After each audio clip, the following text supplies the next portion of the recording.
Hello everyone. तो आज हम बात करने वाले हैं इंटीग्रेशन की। लास्ट वीडियोस में जो हमने बात की थी, डिफरेंशिएशन की बात की थी, उसके कुछ फॉर्मूलेज डिस्कस किए थे और उन पे कुछ सवाल सॉल्व किए थे।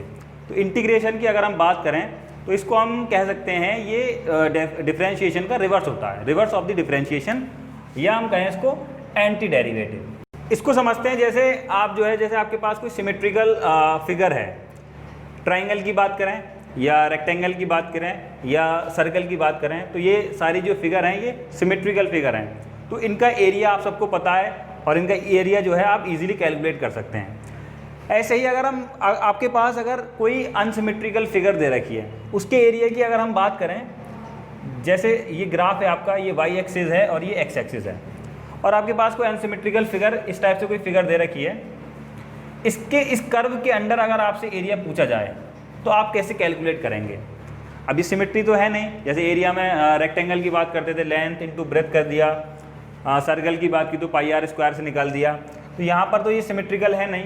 तो अब इसके लिए हम क्या करते हैं कि हम यहाँ पर जो है इसको डिवाइड कर देते हैं कई सारी स्ट्रिप्स में जो कि सिमेट्रिकल होती हैं। जैसे देखें यहाँ पर कि हमने इसको जो है कई सारी स्ट्रिप्स में डिवाइड कर दिया जो कि सिमेट्रिकल हैं, जैसे कहें ऑलमोस्ट जो है रेक्टेंगल बन रहे हैं। ठीक है,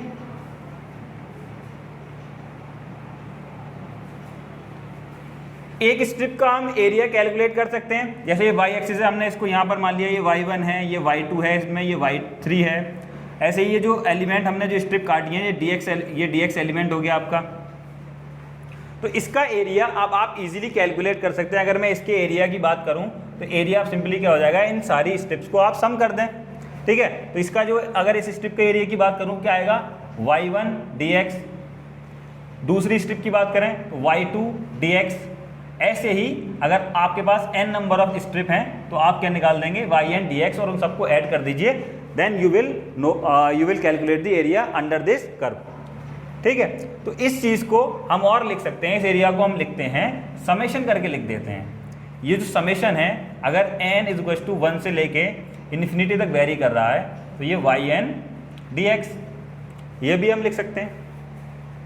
तो अब यहाँ पर जो स्ट्रिप है तो ये इसको हम लिखते हैं इंटीग्रल। ये जो इंटीग्रेशन का साइन होता है वो ये साइन है। अगर हमें यहाँ पर इस पूरे एरिया, इस कर्व का एरिया निकालना है और ये लिमिट है आपकी a से लेके b तक आपको दे रखा है कि a से लेके b तक आपको निकालना है, तो ये क्या हो जाएगा आपका a से लेके b y dx, that is the area under the curve. तो हम क्या सिंपली क्या है कि एरिया, किसी कर्व का एरिया निकालना है इंटीग्रेशन के थ्रू। एक तरह से कहें कि ये एक समेशन के आप कह सकते हैं, समेशन है आपका। तो इसके लिए अब आपको वही डिफरेंशिएशन की तरह जो है फॉर्मूलेज याद करने हैं। कुछ फॉर्मूलेज की बात करें तो वो ये फॉर्मूले हैं, जैसे x की पावर n dx का डिफरेंशिएशन हमने निकाला था, क्या था, n x की पावर n माइनस के 1। तो यहाँ पर जो इंटीग्रेशन होता है वो होता है x n+1 upon n+1, n does not equals to -1। ऐसे ही सिंपली अगर आपके पास जो है कोई कांस्टेंट टर्म है या सिंपली निकालना है तो ये क्या आएगा, x dx, 1 अपॉन x का integration log x, cos x का इंटीग्रेशन sin x का इंटीग्रेशन माइनस cos x। ये देखिए रिवर्स हो रहा है डिफरेंशिएशन की तरह। sec स्क्वायर का integration tan x, sec x tan x का sec x, e की पावर x का इंटीग्रेशन जो हो गया वो e की पावर x। चलो इसमें कुछ प्रॉब्लम हम देखते हैं। तो एक सवाल देखते हैं इस पर, जैसे ये अगर आपको दे रखा है x की पावर 5 dx, इसका इंटीग्रेशन निकालना है आपको, तो सिंपली क्या हो जाएगा, x की पावर n+1 जो कि 6/6 प्लस के सी। इनडेफिनिट इंटीग्रल है ये, यानी कि यहाँ पर हमें लिमिट नहीं दे रखी, तो यहाँ पर जो हम ये एक कांस्टेंट लगाते हैं प्लस सी। ऐसे अगर जो है आपको अगर लिमिट दे रखी है इंटीग्रेशन में तो वो जो है आपका डेफिनेट इंटीग्रल कहलाता है। सवाल देखते हैं उसके लिए। अगर आपके पास दे रखा है sec स्क्वायर x dx और उसकी लिमिट दे रखी है कि वो 0 से लेके π/6 तक वेरी कर रहा है, तो इसका जो इंटीग्रेशन हो जाएगा sec स्क्वायर x का इंटीग्रेशन, आपको फॉर्मूला याद होगा, tan x, आप tan x निकाल देंगे और इसकी जो लिमिट लगेंगी ये लोअर लिमिट कहलाती है। This is your lower limit and this is upper limit, ये अपर लिमिट आपकी कहलाती है। तो यहाँ पर आप सिंपली निकाल देंगे, जब आप इसको सॉल्व करते हैं तो tan upper limit minus lower limit होता है, tan 0। अपर लिमिट आपकी π/6 थी और लोअर लिमिट आपकी 0, तो यहाँ पर ये फाइनली आएगा 1/√3 माइनस 0। तो ये आपका आंसर हो जाएगा integration of 0 to π/6 sec square x का जो इंटीग्रेशन होगा वो हो जाएगा आपका 1/√3। ठीक, एक और सवाल देखते हैं इस पर।